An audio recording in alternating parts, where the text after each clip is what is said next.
Hello, everyone. Apologies for the delays. It's Bo from cruisehabit.com. Apparently, the three big cellular networks, all very congested today, had trouble getting online. No matter how many cell phone bills you have. Welcome. Sorry about that. Good news. We've just missed one ship. We still have lots more ahead for you today. Let me flip the camera around as I do. If you're new, my name is Bill from cruisehabit.com, and we're on Cruise Habit, the YouTube channel for cruise ship tours, reviews, all sorts of things. And we occasionally do these sail away broadcasts. Today is extra special, though, because not only do we have several ships leaving Port Everglades, but we also are going to enjoy, scheduled for 6 o'clock, and I just heard the harbor master actually confirm 6 o'clock. We're going to enjoy these coming in. Now, I have in my app to see where she's sitting right now, but I suspect she's not away. The apps, she's probably within a couple. Take a look in a moment. See you guys.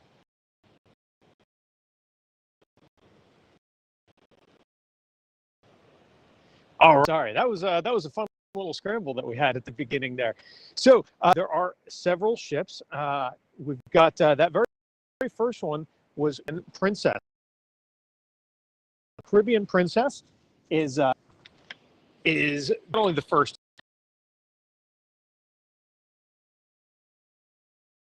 and she's going to be sailing 7 and St. Kitts. She's highly likely enjoy it in the next couple weeks, I hope.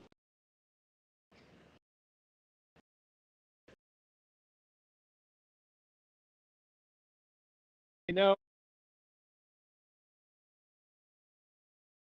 either of the and will gets better as sending video. See how that will be soon. Oops.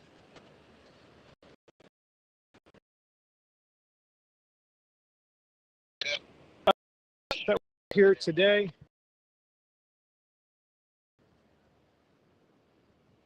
And now it won't let me hide comments today, aren't we? There we go. Gets better as ships get further here. As maybe in case you guys didn't catch it, that was Caribbean Princess. She 130 of these ships as because I want to have a reference as we see for when Wonder of the Seas, the world's largest cruise ship, when she comes in 6 o'clock, and that's the big event here today. But there are others, in fact, some large ships as well as a smaller one. Small being America Rotterdam, and they're all, except the Sea of the Seas, all 5 of the vessels leaving today for 4 o'clock, and it's already 4:15. I'm particularly excited here today because this is actually the longest that since June 5th, the restart of in the Caribbean.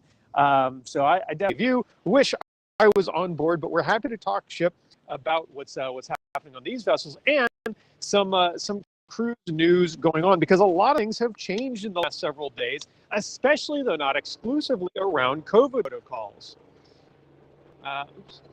Pascal, hello. Caribbean Princess was the very first to leave, and she's the one we just missed leave.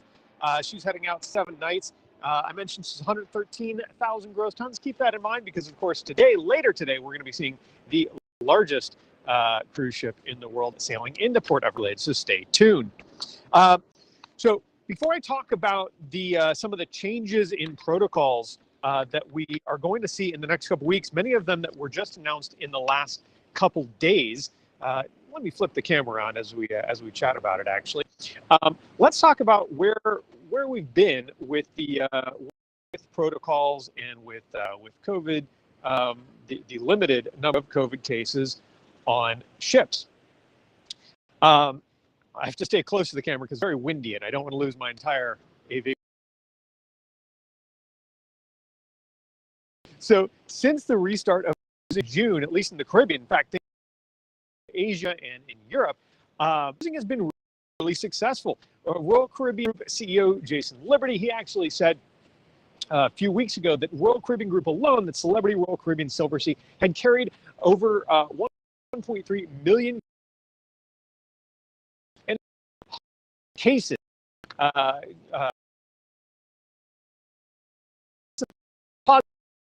9%.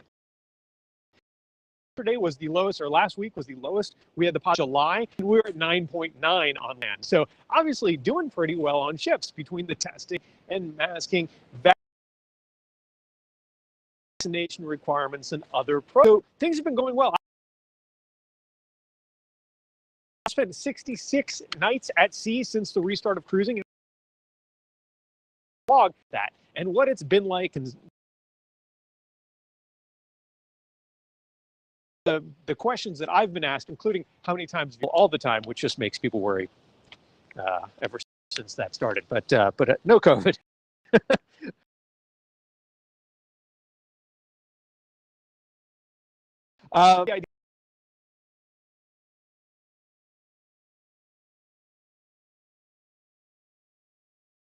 Lower caseloads, especially here in South Florida, then in fact we've seen a down.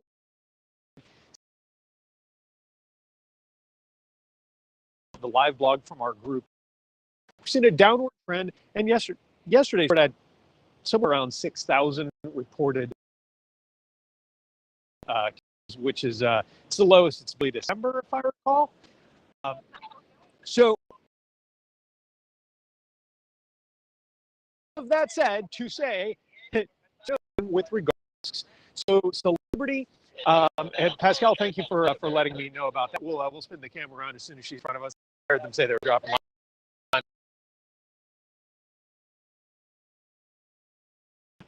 NCL Celebrity cruises, most cruise lines have been requiring that everyone wear masks when indoors, and in fact, during the peak of Omicron, that was even changed for those cruise lines.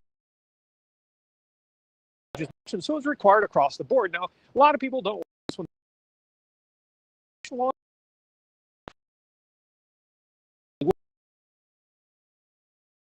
Like a week ago, I said, hey, the mask will be the first to change.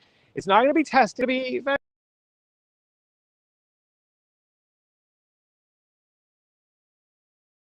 starting, depending on the cruise, are generally speaking going to be required. Carnival announced that for their lines. Royal Caribbean Group announced that for their lines. Already been the case on, like I said, on NCL and Virgin and NCL. So I know that's welcome news to a lot of folks. Now, there may still be circumstances under which masking is required, such as in a particularly crowded theater, or if there happen to be a higher number of cases on ships than, more than just one or two. So we'll see what happens. But I think in general, that's great news and a great direction to be going in. We've seen, because the lines that did drop their mask requirement a little bit earlier, that it's so far been working out well.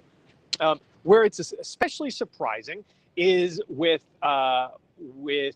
Princess Cruises, because Princess has been among the most strict. I was talking about this when I did my live blog on Sky Princess over Thanksgiving a few months ago.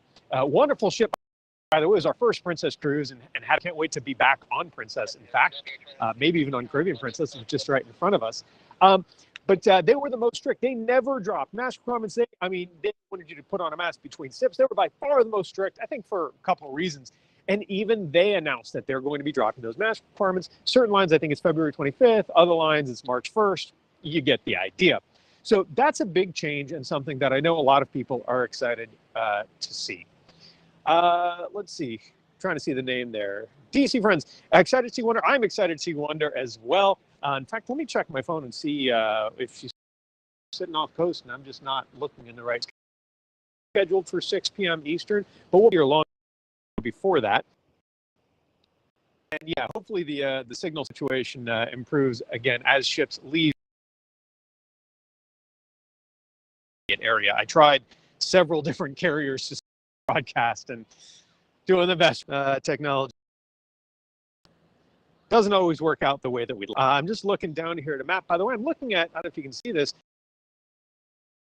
an app called, there are several apps that are complimentary that and have some paid options that you can use to see where different ships are. So that's what I'm going to see if I can get a peek at where Wonder of the Seas is. I see a vessel in, yep, sure enough. So it looks like she's 10 to 12 nautical miles out. So hopefully we'll see her on the horizon soon. I see dots on the horizon. I don't know. Those dots could be Wonder of the Seas out. However, is Celebrity Edge. So shortly we'll be spinning the camera around so that we can see Edge. I was excited. I love Edge series ships. The Apex sister ship with some nice improvements for the group cruise blog. And join us on our next group cruise, shameless plug, Virgin Voyages groupcruise.com. That's going to be in July. We've got so many special things that I'm just waiting on, like signatures at the bottom of a piece of paper. So I'll share with you guys, there's a lot of really cool stuff that we're going to be doing on that sailing, exclusive stuff that you simply can't do. That's not on the schedule. It's not available otherwise. So looking forward to sharing that with you. Would love for you guys, Virgin Voyages groupcruise.com. But Edge, one of the reasons I'm excited, not only because I love the Edge series ship, among my favorites, sailed them a bunch. What's fantastic is that 2 weeks ago, we saw Edge as we drove into the park. She left early. I'm very glad that Celebrity has gotten their boarding process to become so efficient that they leave early, but it really messes with my schedule. That I much prefer that the folks on board get to start their cruise as early as possible. Sometimes I'm talking to you guys and all of a sudden the ship's there and I don't even notice. So we talked about some of the upcoming protocol changes. With masks, there are some other protocol changes that are interesting, that are kind of seeping out, we'll say, where like one organization will announce it. We'll see which different cruise lines, which brands adopt it. So like, if it's Carnival Corporation, does Holland America do this? Or only Princess Carnival, that type of thing. And that's with testing. So when cruising first resumed, generally speaking, you needed a negative test result 3 days prior to your cruise. And that gave people a couple days to get that, especially if they had other travel plans coming in a day or two early. And then the CDC, they changed that and made it 2 days, which, listen, it's understandable. I actually don't hate that, but I do appreciate that. That makes it really hard, because if you're looking to fly in a day or two before your cruise, you get to have a real time crunch all of a sudden as to how you make those test results happen on time. Things are changing and going in the direction of allowing you again to test through before your cruise. Kathy, here's the tricky thing. I don't think I can make a moderator from the streaming app that I used to simulcast. That's an interesting, I should probably figure that out for the next broadcast. Huh. Oh, and now it's stuck there. What have I done? Okay. So that 3-day testing window is going to be a big deal. Now, there are some cruise lines that aren't switching to that because they're already doing something that, in my opinion, is 1,000 times better. And that is, some cruise lines are continuing, and some even restarted, doing testing at the port of embarkation. Why do I like this? You might say, but Billy, isn't that a pain when you're sitting at the port for longer? Well, you can either sit in front of your computer and do the test at home for, 20, 30 minutes in total, or you can go to like a local pharmacy and sit and do the test there and then nervously wait for your results. Or you can sit and do that at the terminal looking at the ship right there.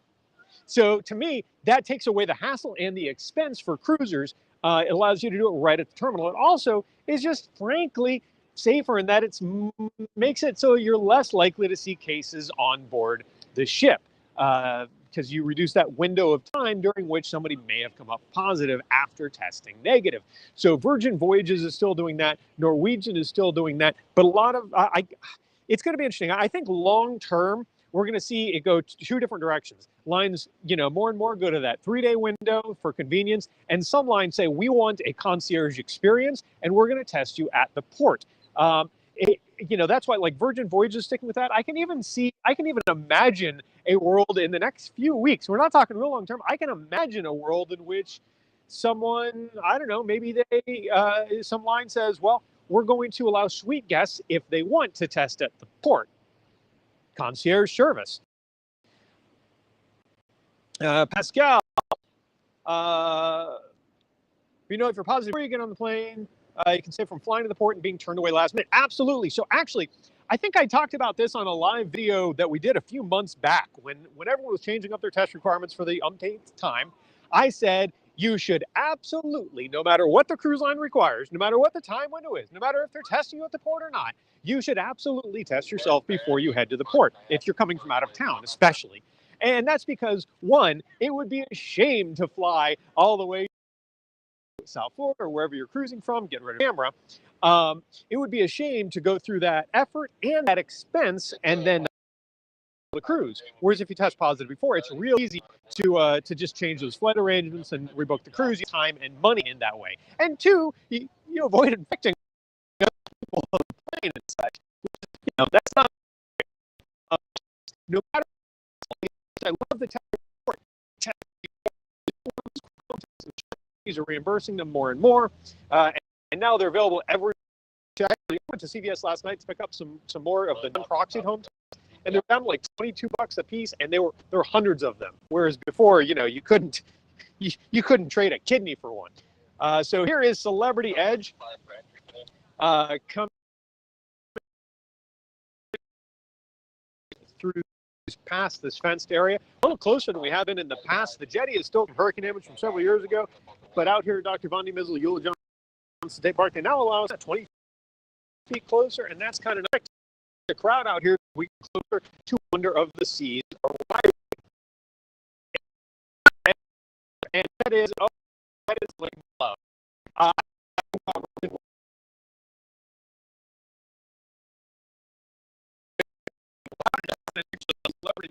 Teaser.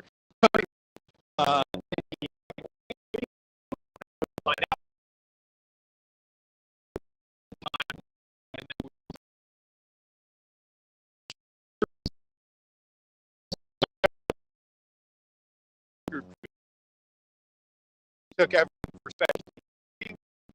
We had little events. We had a compliment short.